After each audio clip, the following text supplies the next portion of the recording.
Hey everybody, welcome back. Today we're going to fire up the Yoder Wichita with that charcoal basket I made in the previous video. We're going to try it out with some pork butt, maybe some chicken, maybe we'll throw in some sausages. So stay tuned.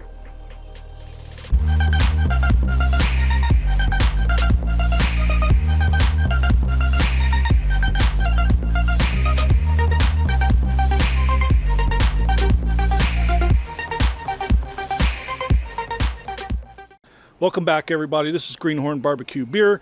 If you're new to this channel, my name is Todd. This is where we take you guys on barbecue crawls to some fantastic, interesting places. We try out new recipes in the backyard, where backyard cooking is king, and we share them with you. So a few weeks ago, we did a video with me building a charcoal basket for the Yoder Wichita offset smoker. It's actually a charcoal basket you can use on any offset smoker. Today we're going to do a pork butt for the first time on this Yoder. So I have a bunch of charcoal left over from that charcoal comparison video. It's mostly Kingsford that has wood shavings and wood chips in it, and they burn a long time, and we're going to go ahead and fill up that charcoal basket with leftovers, and we're going to kind of mix it up. It's apple, pecan, some mesquite, and as always, any of the products that we're using in this video, such as the rubs, the sauces, some of the tools and toys and things, we're going to put links down in the description if you want to go find out for yourself how easy it is to get some of this stuff. So let's get started. All right, here's the charcoal basket that I made a few weeks ago. As you can see, it's found a nice home here. And I'll put a card above to a link to that video if you guys like to know how to make it, but it's pretty simple. So we have a few bags of some leftover Kingsford.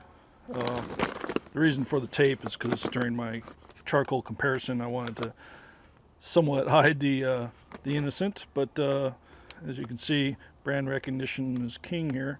So this one has mesquite in it, and you know what I'm going to do?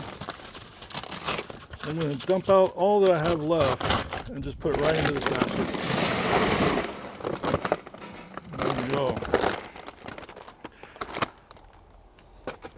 Okay. Get it nice and even in there. As you can see, hope you can see this, the charcoal briquettes do have some wood shavings in there, so I really don't need to put any chunks in here. Next, do some apple wood.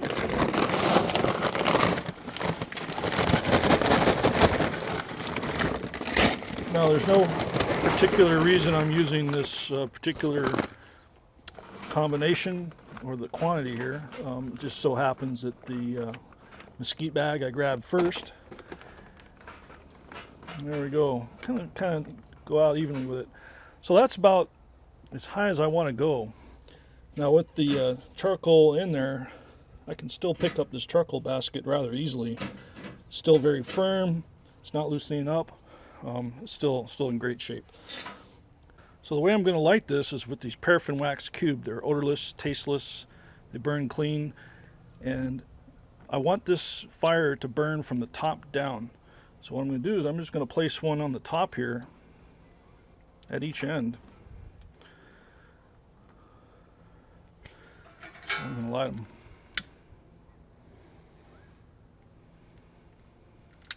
There we go. Okay, so I'm going to leave this open for a little while, let that charcoal get going, and then I'll close it down and get the pit up to temperature. So I'm aiming for about 250 degrees on that pit. I'm pretty sure it's going to come up to that probably in about an hour or so. So I'll watch it really closely. There's a lot of metal there. It's 1/4 inch steel, but it's a warm day, so I don't expect it to take really too long. So in the meantime, we're going to go ahead over to the kitchen and get that pork butt ready to cook. All right, guys, we're back in the kitchen now. We're going to start preparing this pork butt. It's about an 8 1/4 pound butt that I got today, so it's fairly fresh when it comes to fresh. The first thing we're going to do is give it an injection. We're going to be using some of this Cosmos Q pork injection. You know, some people believe in injection, some people don't. Since we're going to be doing pulled pork sandwiches, I really want that flavor all the way through the meat. I happen to like it, so it's really your personal preference. Some people can inject with butter. I'm going with a proven winner right here. After I do the injection, I'm going to pat it dry and then use a basic mustard smear. Mustard and pork, believe it or not, is a great combination. I know pitmasters that actually use mustard on their brisket. Moosecraft barbecue. So it's good stuff. Try it out. After we do that, we're going to do a layer of hot with this Suckle Busters BAM. Pretty nice little product here. So we're going to try that out. And then the last layer will be the Sweet Money, more of a sweeter type of rub. And get a little better shot of this. Again, all these products that we're using today are available down in the description via our Amazon store. So go check it out, shop from the comfort of your own home, and support the channel. So be sure to pick yourself up a really good syringe for the meat injection. Get stainless steel, get something sharp. Again, I'll put a link in the Amazon store. And also, one of the things I really recommend are get plenty of replacement tips, because the more you use these, they tend to get bent. Right, baby? I don't know, I've never bent one. The Sassy Kitchen Queen. Quick save, quick save. Look right there. God, that looks like something out of a surgical room. That's crazy. Oh. Yeah. Okay, imagine this with a needle about this long, honey, and then pulling fluid out of your knee. Ouch. Yeah, I don't want to imagine that. Okay, I'll be back. Okay, let's get started on the meat. The instructions for Cosmos Q meat injection is to mix it up in some cold water, let it sit all night in the refrigerator so the solids will settle down. So what we're going to do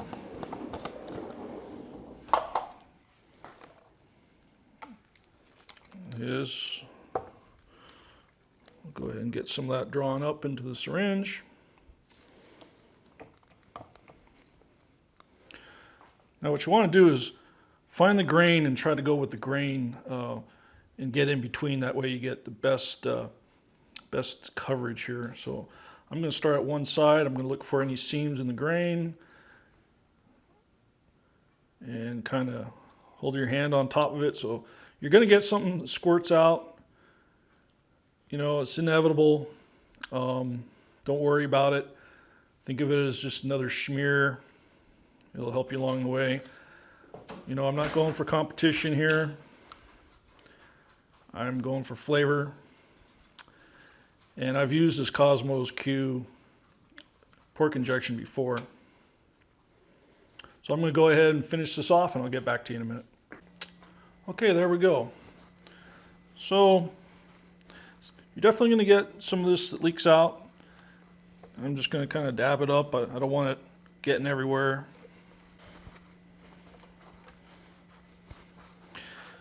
As you can see, there's a fat cap on the back. Somewhere a butcher did do their initial attempt to trim it off. I like keeping it, scoring it a little bit will help. There's as many arguments on this as how to cook a brisket, but I figure if there's enough people doing it, there's got to be some truth in there somewhere. So just going to kind of score it a little bit. Now what I do know is that the more surface area that you're making, and the more opportunity you're giving for the rub to get in there, it's going to make more flavor. So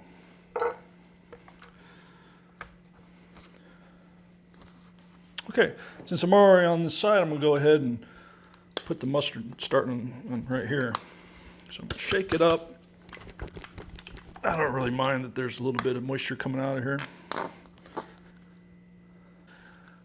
other than it smells like a whole bunch of hot dogs that haven't been cooked yet. So flip it over. I'm going to throw away this mustard bottle here in a second, so I'm not worried about contaminating it. But definitely, this is pork. Just handle it safely. And that's about all it needs. That's going in the trash. And I'm just going to finish up smearing it. Okay, as I mentioned, I'm going to be using the Suckle Busters Best in Texas BAM Habanero Barbecue Rub. I'm going to use my right hand, the non-gloved hand, to handle all these rub containers. And I'm going to use my brand new gloved hand to handle the meat.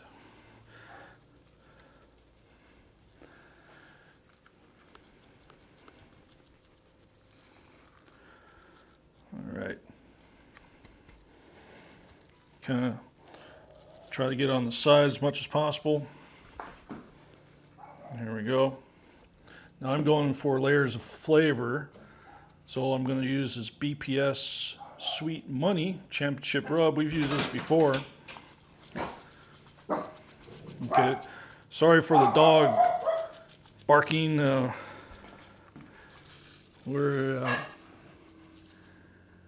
home is complete with the pitter patter of doggy feet, as they say.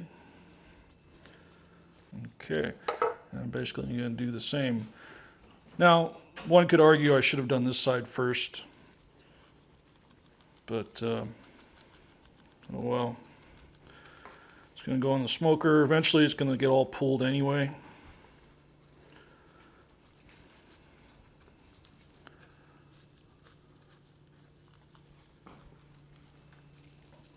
Okay. There we go. Beautifully piece of rubbed down pork butt. Ready to go on the smoker, and I see that that smoker is going really well right now, so let's go out and take a look. The smoke is fairly clean, and the pit temperature, you know, the metal is starting to warm up. It's doing a fairly good job of warming that metal up. I probably would prefer a live flame, but this is doing just fine. I think I'm going to let it get up about another 25 degrees, and then I'm going to put the pork butt on there. It's burning fairly well. It's not really top down like I expected. Either that paraffin fell between some cubes or briquettes. It started lighting from the bottom. I'm not sure. I'm going to help it along. Put a piece of hickory on there. Close it up. Definitely want it to have more smoke at the beginning. All right, the pit's up to a nice even 250 on the right side. Got my meter apps. These little meter probes on there. Pretty neat. I'll leave a link in the description.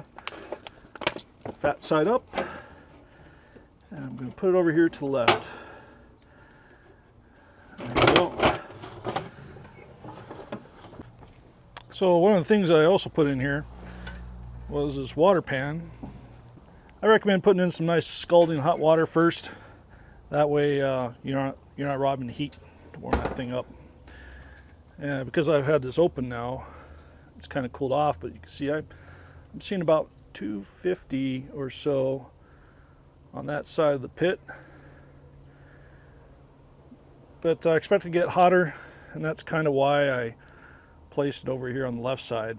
It tends to be a little bit cooler, especially up by the stack. So I kind of go for an average. But I have those meter probes, which is going to tell me exactly what's going on. Okay, since putting those paraffin in, you can kind of see the whole charcoal basket spread. And I'm not really sure why. Make sure my camera's not getting burned up. But pretty much all the coals took off. That whole minion theory top-down burn didn't quite work out. So that's getting really hot, so I'm going to kind of slightly shut this thing down to avoid an over temperature. So with wood, the Yoder definitely likes to door crack slightly, and so that's what I've done. We'll see how this works. And since I opened up that door, you can see the temperature on the right side really spiked up there to 300. And on the left side, predictably, it's 50 degrees less. I don't cook that high, but it is a nice clean smoke.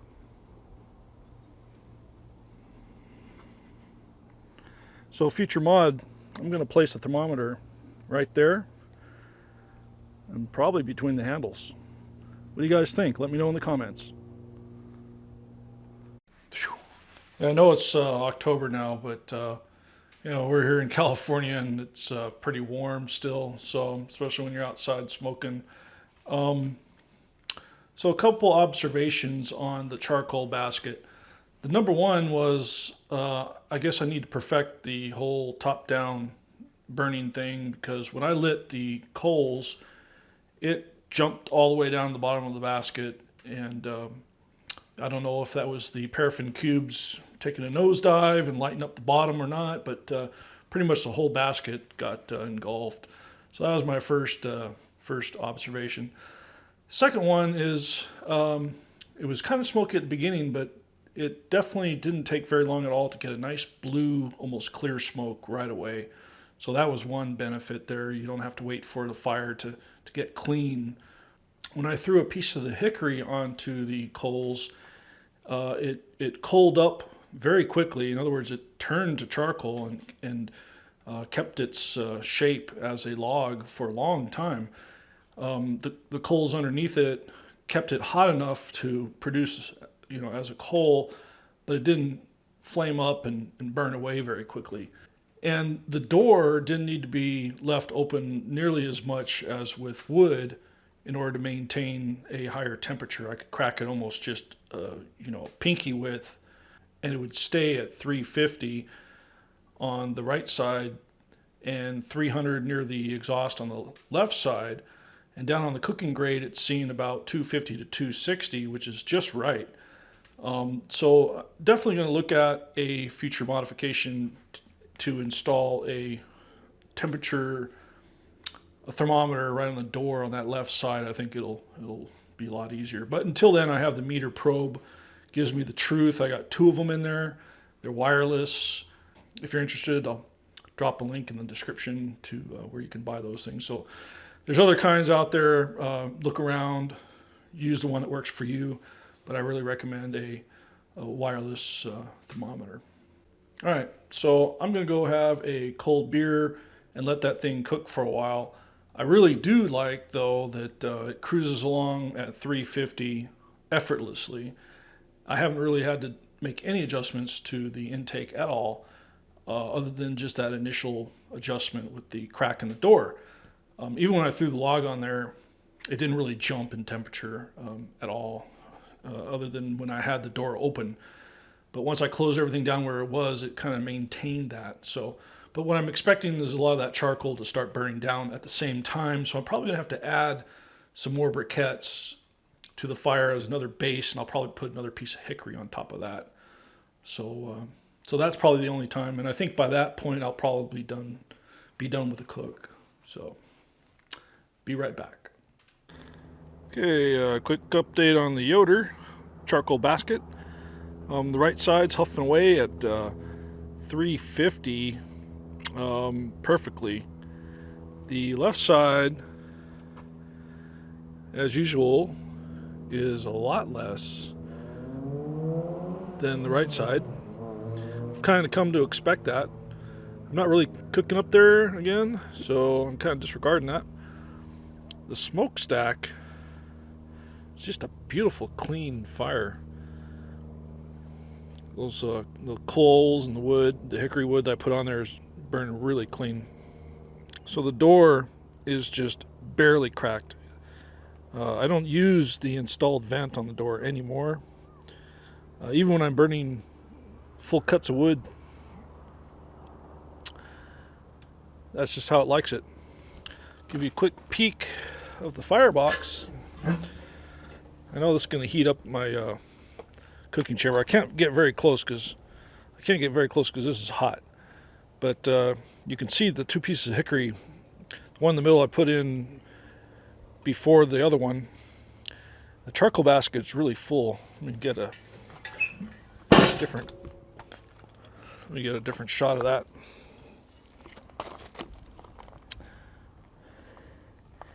Okay, you can kind of see that charcoal basket's burned down about halfway the one it was. And what I'm going to do is go ahead and shake that basket, get some of that ash down. Some of it's dropped down naturally, but I'm going to go ahead and help it out.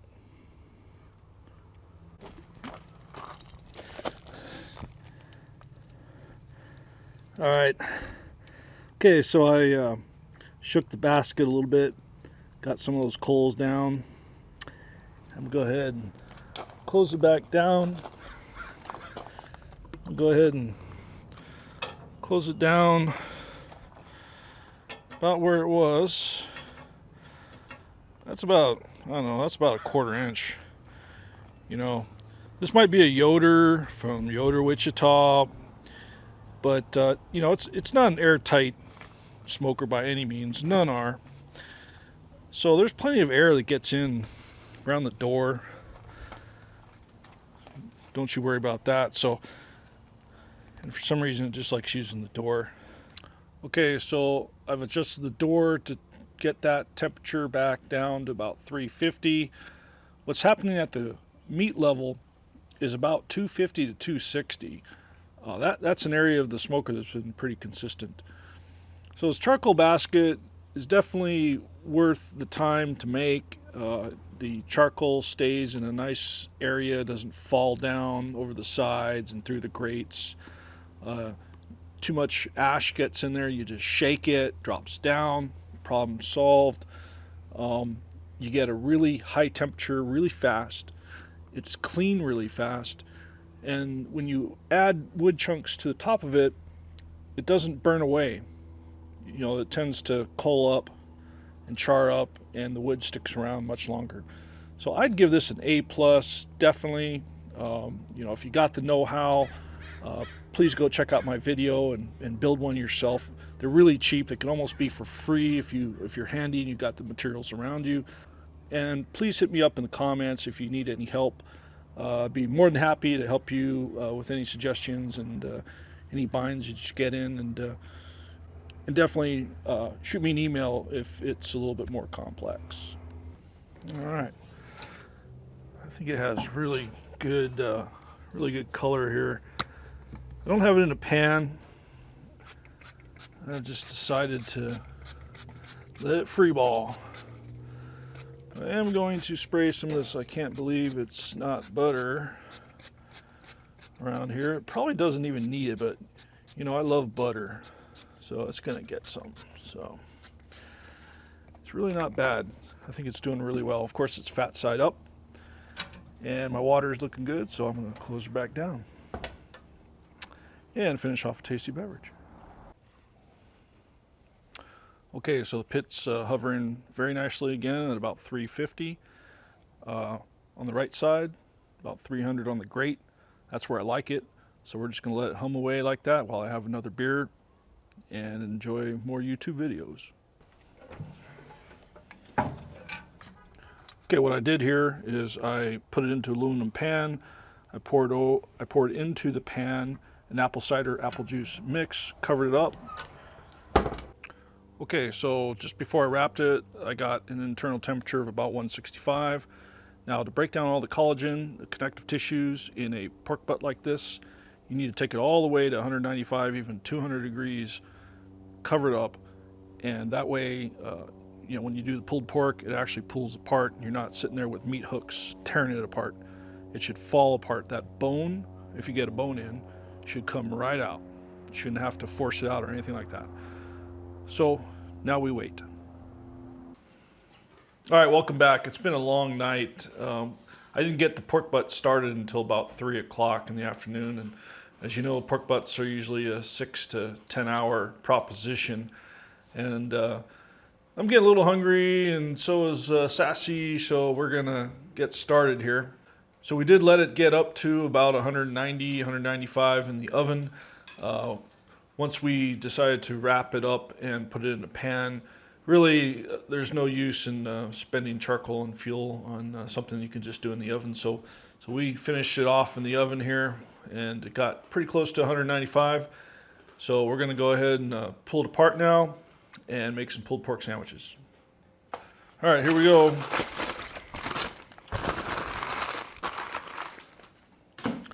All right, I let it sit probably about a half hour, and looks like it's doing pretty good. Oh, there we go.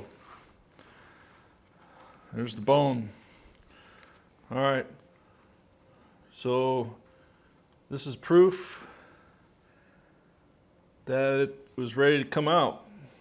We did about a total of 7.5 hours We did charcoal with some apple, hickory, and some other mixtures of wood.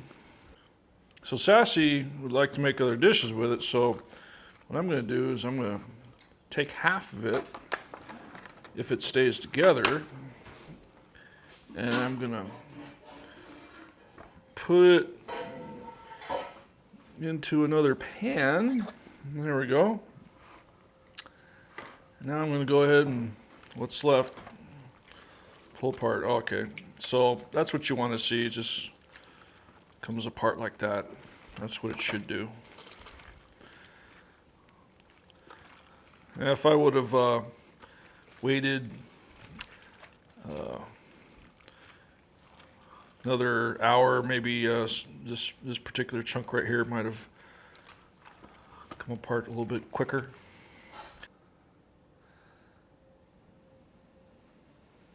How is it, babe? Tastes pretty good. I like it. It's got a hint of smoke and not tons of smoke. Okay, so the only thing I got left to do now is eat it. I already grilled some of these brioche buns that we got here from a local bakery. I also took a white onion or yellow onion and sauteed it with a little vermouth and avocado oil. I'm just going to go ahead and rack some of this up. I tend to like a little bit more of the dry side. And that's okay. There we go. A few sauteed onions. There we go.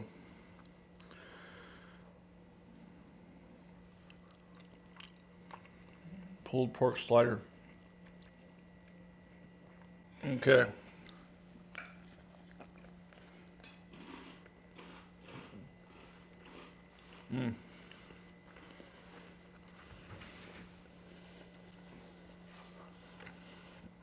There's just enough of smoke in there, enough seasoning from those different rubs that we used. I think we wrapped it just in time. The apple cider vinegar applesauce mixture in there that we used toward the end, and then finished it off in the oven until we got about 195. Didn't go overboard with it. Still some good consistency, some good pull, some good tug. It didn't fall apart into a big messy goo, and that's some people like that. Yeah, we don't.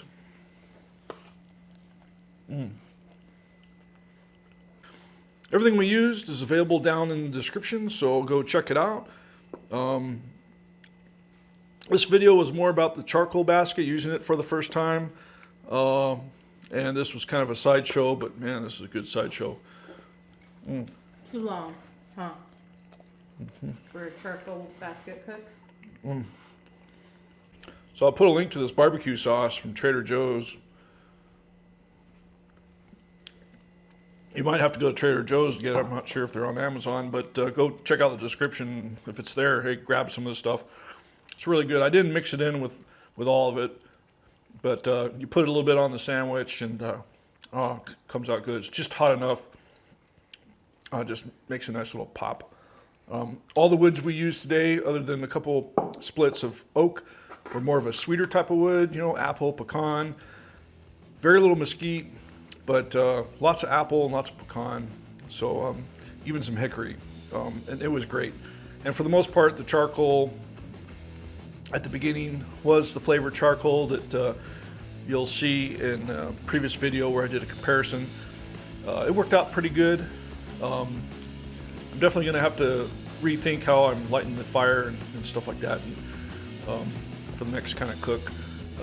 There's certain things about doing a charcoal basket that makes it easier, but then there's other challenges. You basically have to rethink your whole fire management routine, and it's different. You definitely can crack the door and walk away for more than an hour if you set it right, whereas with wood sometimes it's a little bit more challenging to go walk the dog or go do something while you're smoking. All right, so if you like this video, please subscribe, hit the bell so you don't miss a thing. Be sure to check out the description for all the products we use in this video and then some. Check it out on Amazon. And we'd love to hear from you, so hit us up on Instagram, Facebook, and Twitter, the whole internet, World Wide Web. And we'd love to hear your recipe for pulled pork, your experiences with charcoal baskets. Comment down below. We definitely love to hear from you. Until next time, Greenhorn Barbecue and Beer.